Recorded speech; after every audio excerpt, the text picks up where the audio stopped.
Hello everyone. Most of us will be familiar with the term BA or a business analyst. In today's world, we can find a lot of vacancies for this designation with attractive packages. In this video, we will cover 5 major deliverables of a BA. Before that, let us understand who is a BA. A business analyst is someone who helps in guiding a business by improving its products, services, software, etc. with the help of data. This term is highly used with respect to the IT sector, but however, the truth is that we can find many individuals playing the role of a BA knowingly or unknowingly in many sectors. For example, a doctor also plays the role of a BA in the medical sector. Now, let us look at the skill sets required to be a successful BA. For being a BA, one of the most successful skill required is communication skill.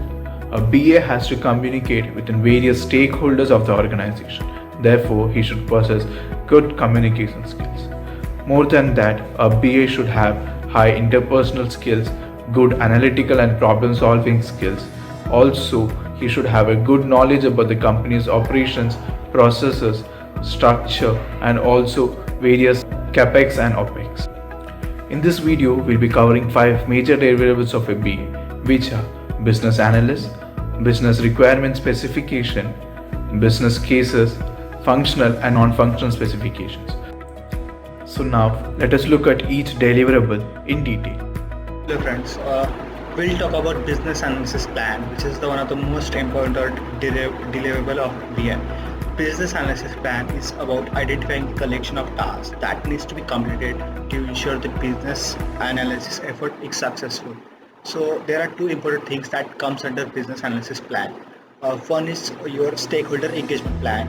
So basically, stakeholder engagement plan is basically your document, which describes the list of stakeholder required for further consultation, who you will be eliciting for requirements from now on. Then next is business analysis approach. Business analysis approach is basically a document which is set out to the business analysis environment for the work concerned to the set expectations and to fit the wider plan and to gain agreement on the deliverables. There are certain key elements of business analysis approach. So we'll talk about that now. First, one of the major important key element of the business analysis approach is background. Background is basically, you have to describe the purpose of the project and some background information in the background. Next comes business drivers. So basically, business drivers are the reasons why you have proposed the initiative. So it helps to formulate to the high level business requirements and determine the scope and the purpose of the project. Then next is the problem statement.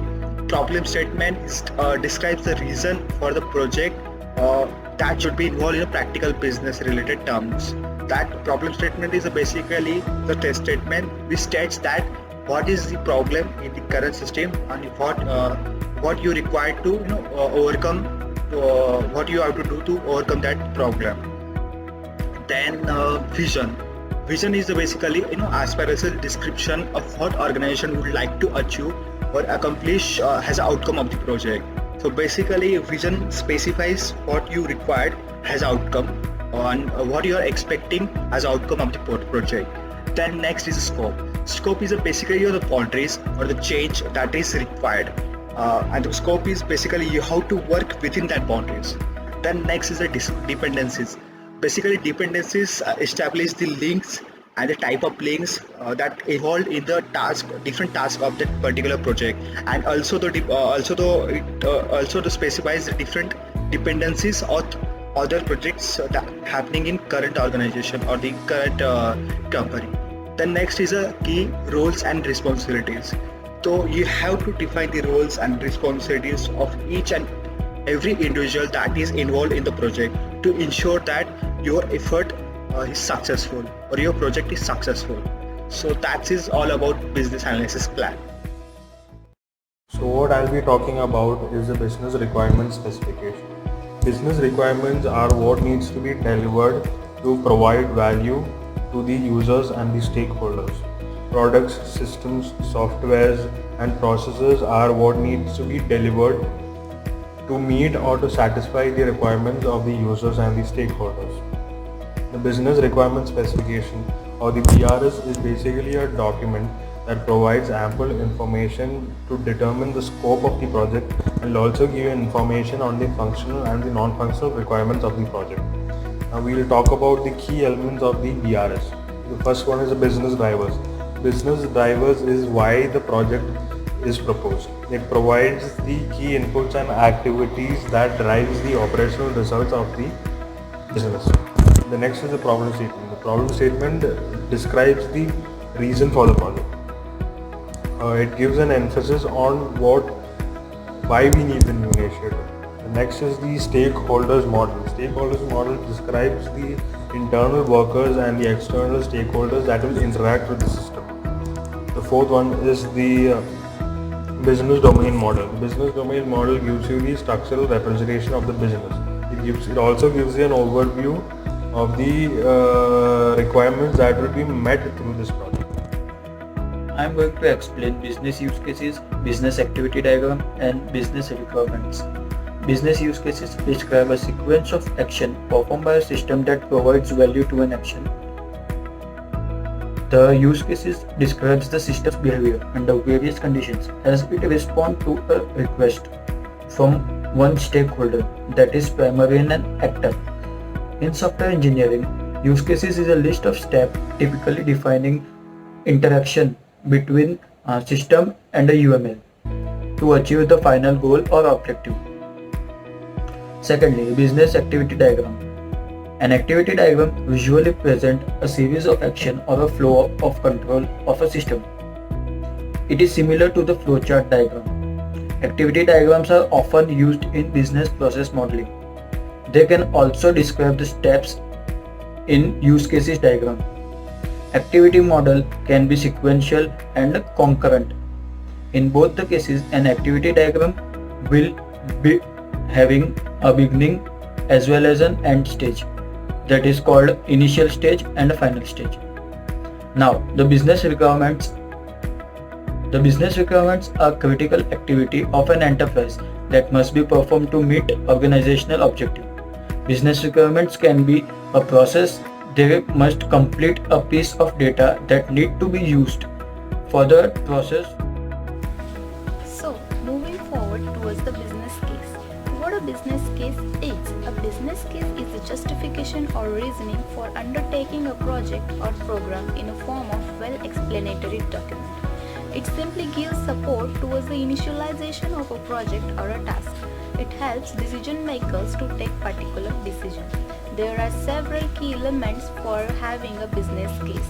The key elements are background, current situation, options analyzed, recommendation, cost and benefits, risk associated, and documentation.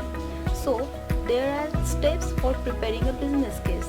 The very first step is research the market, competition, and alternatives. We have to look after the market and where we stand in the market. So we will get this thing by doing a good market research. After that, whatever the solutions we will get, we will compare and finalize all these solutions and these approaches. After that, we are going to have to present these strategy goals and options towards our higher management.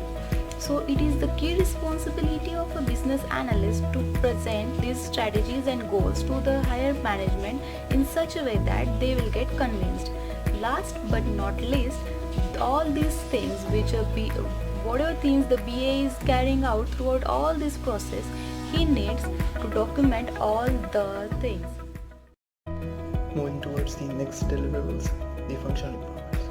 Here the functional requirements is defined as a function of a system or a component where a function is described as a specification of behavior between the output and the input. In this we will see two major points, which are the system activity diagram and the class diagram. System activity diagrams. System activity diagrams are the graphical representation of workflow of stepwise activities and actions in a system. In this figure, we can see the workflow in the stepwise manner of activities and action, such as starting with the login. If the username and the password are valid, we move towards the different action and activities, such as task, manage students, and reporting. Similarly, flow goes till the login. This is an example which shows how the system activity diagram is. Moving towards the class diagram. In the class diagram, they are the structural representation of a system. This class diagrams helps in visualizing and describing and documentation of a system. In this figure, we can see the structural representation of an ERP system of a school, where the elements are given such as admin, course, faculty, student, exam, result, and other. Considering the student as an element, it has different functions in it, such as ID, username, password, etc. These all represent the complete structure of a ERP system, element by element. Guys, now we see some non-functional requirement. Non-functional requirement is the basically requirement that is used for judging the operation of the system. This type of requirement are mentioned in the system architecture. This type of requirement includes the detailed description of software requirement, hardware requirement, specific performance interference requirement, etc. are mentioned in the non-functional requirement. Now we see some non-functional requirement. First one is a hardware requirement. Hardware requirement contains the detailed description of hardware, that is brand name, specification, functionality, size and security of the hardware, etc. are mentioned in the hardware requirement. Second one is a software requirement. Software requirement, it contains the details of the software, that is in-house development or purchasing from the outside. So coding languages, security, functionality, brand name, specification, etc. mentioned in the software requirement. Third one is a performance requirement.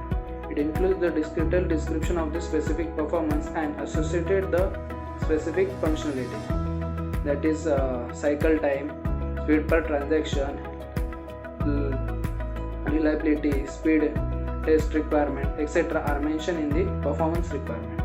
Fourth one is a supportability requirement.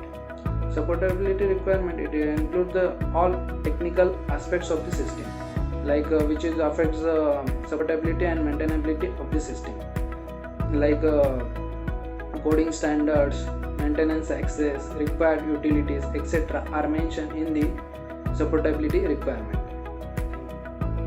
Hello, I am Suraj Gadekar and I will be explaining about the other non-functional requirements that are security requirements, interface requirement, availability requirement, and compliance requirement.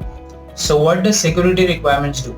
Security requirement ensures that the software is protected from unauthorized access.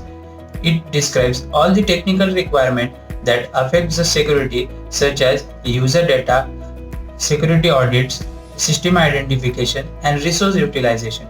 It also provides a system protection from virus. Next is the interface requirement. Interface requirement basically provides data to the other business systems or users. It describes all the technical requirements that affects the interfaces, such as broadcast, message types, buffer and error management, and security.